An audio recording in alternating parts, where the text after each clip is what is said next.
നിർത്തി വെച്ചിരിക്കുന്നു. നാളെ രാവിലെ 7 മണിക്ക് പുനരാരംഭിക്കുന്നതാണ് നമ്മോടൊപ്പം ചേർന്ന് നിങ്ങളുടെ അനുഭവം ഒന്ന് പറയാറുണ്ട്. രാവിലെ 1 മണി ആകുമ്പോഴാണ് ആ ശബ്ദം കേട്ടത്. അപ്പൊ തന്നെ ഞങ്ങൾ അമ്മേനെയും അച്ഛനെയും വിളിച്ചത്. ആ പൊട്ടി ഒച്ച കേട്ടപ്പോൾ തന്നെ പോലീസിനെയും വിളിച്ചറിയിച്ചു.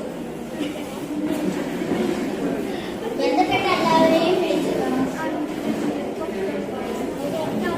വേറൊരു അതിക്രൂരമായ അനുഭവം കൂടി നമ്മോട് പറയുകയാണ്.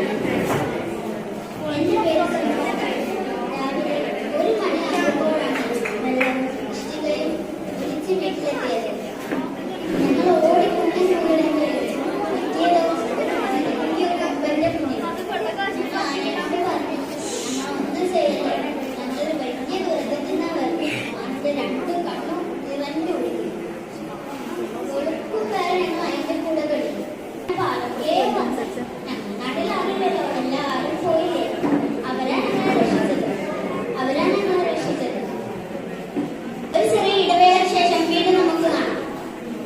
മുത്തശ്ശി, എന്ത് ഭയാനകമായ സംഭവങ്ങളാണ് നടക്കുന്നത്? അതേ മോളെ, ഇതൊക്കെ ഓരോരുത്തരുടെയും വിധിയല്ലേ. 24 ന്യൂസിലേക്ക് സ്വാഗതം. ഇവിടെ പൂർണ്ണമായി പൊട്ടിയ നിലയിലുള്ള ഗവൺമെന്റ് സ്കൂളാണുള്ളത്. അതിലെ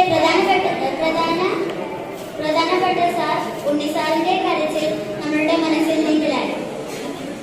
18 വർഷമായി സ്കൂളിൽ പഠിപ്പിക്കുന്ന സാറാണ് ഉണ്ണിസാർ. സാർ, നിങ്ങൾക്ക് എന്താണ് പറയാനുള്ളത്? അവനായിട്ട് ജോലി ചെയ്യാ, വീട്ടിൽ പോവുക, ജോലി ചെയ്യാ, വീട്ടിൽ പോവുക, അല്ലെങ്കിൽ ഇങ്ങനെയൊക്കെ സംഭവിക്കും. അങ്ങനെയല്ലെങ്കിൽ ഇങ്ങനെയൊക്കെ സംഭവിക്കും. ജോലി ചെയ്യാ, വീട്ടിൽ പോവുക, ജോലി ചെയ്യാ, വീട്ടിൽ പോവുക, അല്ലെങ്കിൽ ഇങ്ങനെയൊക്കെ സംഭവിക്കും. ഇവിടെ ഒക്കെ എത്തിയിട്ടാണ് ഞങ്ങൾ പഠിക്കുന്നത്. ഇവിടെ കുട്ടികളോട് പറയും, നിങ്ങൾ ഭാഗ്യം ചെയ്തവരാണ്. കുറെ എല്ലാം കിട്ടി. എന്ത് പറയാനാ? എന്ത് പറയാനാ? ഇതിന് കൂടുതൽ നമുക്ക് എന്ത് പറയാനാ?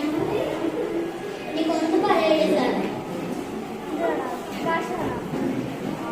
പ്രിയപ്പെട്ട സഹോദരങ്ങൾ, വയനാട്ടിലെ ദുഃഖം ഏറെയാണ്. അച്ഛൻ, അമ്മ, കുടുംബക്കാർ നഷ്ടപ്പെട്ടവർ, ഇതിനു മുമ്പേ കൊഴിഞ്ഞു പോയ പൂച്ചി നമ്പുകൾ. പ്രകൃതിയുടെ വികൃതി ഇനിയും ആവർത്തിക്കാതിരിക്കാൻ നമുക്ക് ഒത്തൊരുമിച്ച് പ്രാർത്ഥിക്കാം. നന്ദി.